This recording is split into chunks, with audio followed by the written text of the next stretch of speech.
Hello my loves, it's Monica and welcome back to my channel. I'm so excited today because I'm going to be sharing with you all the books that I want to read in the month of September. It's been a while since I've done a proper TBR video. To be honest, I kind of gave up on them for a while because I tend to just struggle with reading the books that I have selected for any given month, but this month is a little bit different because I am actually moving at the end of this month. So my roommate Kaylee and I have been in this apartment for about a year, and while we do like it, it is definitely a bit smaller than I think is really our ideal. And so we are both moving into a larger space, and that's something that we're just so excited for. Honestly, just to even have like a proper living room is going to be absolutely wild for us. Currently right now we have like a kitchen living room hybrid that is not super conducive to doing either cooking or living. So yes, very excited for this new space and all the opportunities that it will bring. I will be honest, it's definitely a little bit at the top of our budget, a little bit beyond maybe the top of our budget, but for me at least, having the space to be creative and do all of the like different endeavors that I've been wanting to do while also like being successful at working from home, I think that this will be a good investment, and I'm hoping that I will continue to feel this way throughout the year. So with that in mind, if you haven't yet, give this video a like, subscribe, comment, follow me on Instagram and TikTok. I'm just kidding, kind of. But anyways, yes, today I'm talking about my TBR because obviously I have to pack up my life, and that includes all of my books. So I kind of went through and picked out, or I let myself pick out 10 books that I just really wanted to have access to throughout the month of September, and these are going to be the books that I will be choosing from to read over the course of the month, and I'm just really excited for all of them and to share them all with you all. I'd love to hear from you guys. What are you excited to read this month? What are some books that you're excited to buy this month? Let me know in the comments down below. But without further ado, I'm gonna jump on in with the books. So if I was the kind of person who gambled and someone had to ask me what book I think would be on most people's TBR this September, I think it would be this book, and that is Babble by R.F. Kuang. This is R.F. Kuang's sort of first foray into dark academia. It's also just her first book after the Poppy War trilogy, and I've been super excited for this novel. I love the dark academia genre. It's always been one of my favorites ever since reading The Secret History many years ago, and I know that it has definitely exploded over the past couple of years, but for me, what I always look for when it comes to good dark academia at least is more than just vibes. For me, at the heart of what makes something good dark academia is criticism of the academic institutions themselves, and that is 100% what this book sounds like. This book takes place in 1828, and in it we follow Robin Swift, who comes to Oxford to enroll in their prestigious Royal Institute of Translation, also known as Babble. And the magic, from what I understand in this book, is all based on translation and the ideas of things that like get lost in translation, which I love. I love magic that's based in language and words. I always think that's so fun. This one is supposed to be a lot of really looking at the like student uprisings and revolutions and just like colonization in general, and the use of language in colonization, which are all topics that I am very interested in. So I'm super excited to read this one, and I do want to get to this very soon. I know that this is kind of like having its big zeitgeist moment right now, and I want to read it before it gets even more like hyped and is just even more so everywhere than it already is. So yes, definitely on the tippy top of my TBR. Next is a book that I recently picked up, and that is Asylum by Nina Shope. And this one I picked up because on the back it says that the narrative is at the crossroads of Mary Shelley and Donna Tartt. I love both of those women.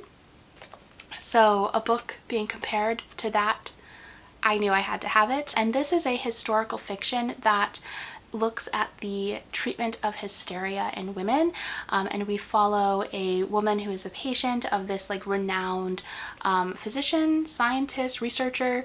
And yeah, I am just super excited for this one. It sounds very vibey, very dark, and you know, it kind of gives me, I love the book A Dowry of Blood, and this kind of is giving me that sort of feeling, just like from the cover and I guess how small it is and all of that. So yeah, I'm super intrigued for this one. I feel like it'll be a really good like early autumn pick. Speaking of early autumn, I of course had to pick out a witchy book, and for that I'm going with Payback's A Witch by Lana Harper. And this is a sapphic rom-com with magic, and I actually picked this one up last autumn, but I just didn't get to it, and I definitely want to get to it this year. This is sort of that classic romance trope of, you know, a woman being from this like small town where everyone knows each other, and they left their small town and just like refused to go back, and then they get pulled back in for some reason. Except in this one, everyone just happens to be magicians, wizards, witches, and yeah, it just sounds really fun. I've heard it compared to like Gilmore Girls but with magic, which you don't have to tell me twice. But yeah, I've been really keen to read this one because it just sounds really cozy and fun, and I love a good romance. Next, I have two sequels that I really want to get to just at some point this year, regardless of if I get to it this month. The first one is Redemptor. This is the sequel to Raybearer by Jordan Ifueko, and I loved Raybearer. It was one of my absolute favorite books of last year, which is one of my favorite fantasies in general. It's super inventive. The characters are just so wonderful, and I loved the magic and just the world and everything about it. So yeah, I've been really wanting to read this one for quite a while, and it's stunning also. Like, oh my gosh, this cover. So I can't tell you what this is about, obviously, because I don't want to spoil the first one. In Raybearer, we follow Tari Sai, who is cursed by her mother to infiltrate the king's or the prince's inner circle, and then once she gains his love, to betray him. That is sort of at the gist. That's the start of the book, but there's so much more to it than that. I think one of my favorite things about that book is especially the relationships between the different characters, specifically like the relationship between Tari Sai and the prince. I don't even know how to talk about it without spoiling things, obviously, but it's just, I love it. I love that the friendships that you see grow, and even like with the villains, like I love just the arcs that the characters went on. I just found it to be really refreshing, different from a lot of fantasy currently being published. So yeah, I really love Raybearer, and I've been super keen to read the second one. The next sequel I have is The Assassin's Quest by Robin Hobb. This is the third and final book in the Farseer trilogy, and I'm so excited to see how this story pans out and ends. In this book we follow, or in this series we follow Fitz, who is the bastard son of the king in waiting, and in the first book we see him be discovered and be pulled into the world of the court and really have to navigate being both a royal but also an outsider. And it's just so well done, like it's so well crafted. I love how in-depth the world building is, and the character work and the politics. Like, it's just, I love being in this story, and especially just like watching Fitz grow up, because in the first book, like, we meet him when he's like a toddler, like he's very young, and so we literally get to watch him grow up throughout the series. And I love stories like that where you really just get to follow a character over multiple decades of their life. I think that's so fun, and it's always one of my favorite things to just like watch a character through multiple life stages. So I've been really loving this series. I started it earlier this year, and I'm so excited to finally finish it and then to continue on in this universe, because even though this is the end of the trilogy, it is not the end of this universe, and I'm definitely very excited for the next series. Okay, so this next book I have put on TBRs, I think, for years. For absolute years, and I am giving myself a cutoff. I'm not letting myself continue with this. I either have to read it this month or I'm letting it go. And if one day I decide that I want to finally read it, if I buy this book again, I have to start reading it that day, I swear. This is probably the book that I've held on. Actually, no, that's a lie. I definitely have some books that I've held on to for a really long time that I haven't read, but this is definitely one of the oldest, and I'm just committed to reading it this month, or at least trying it, and if I don't like it, then letting it go.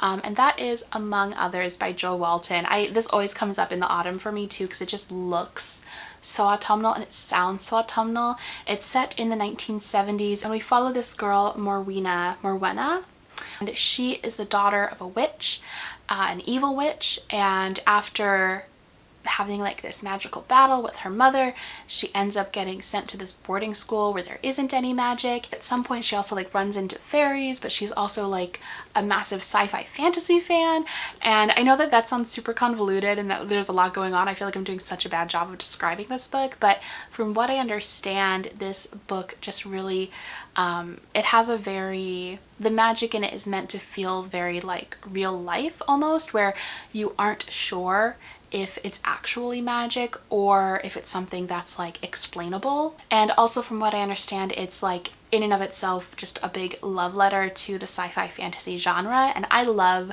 stories like that. I love like sort of meta love letter type of stories. It's, you know, one of my favorite things to read. I also just love books about readers in general. I always think I just always think they're so fun. Maybe it's a little navel gazing of me, but I don't care. I just love them. In the same way that La La Land is one of my favorite films. I love people who love something enough to make a story about that thing that they love in the format of the thing that they love. Does that make any sense? Anyways, I've been keen to read this for so long. I'm definitely planning on having that happen for me this September, or I'm unhauling it. So stay tuned for that.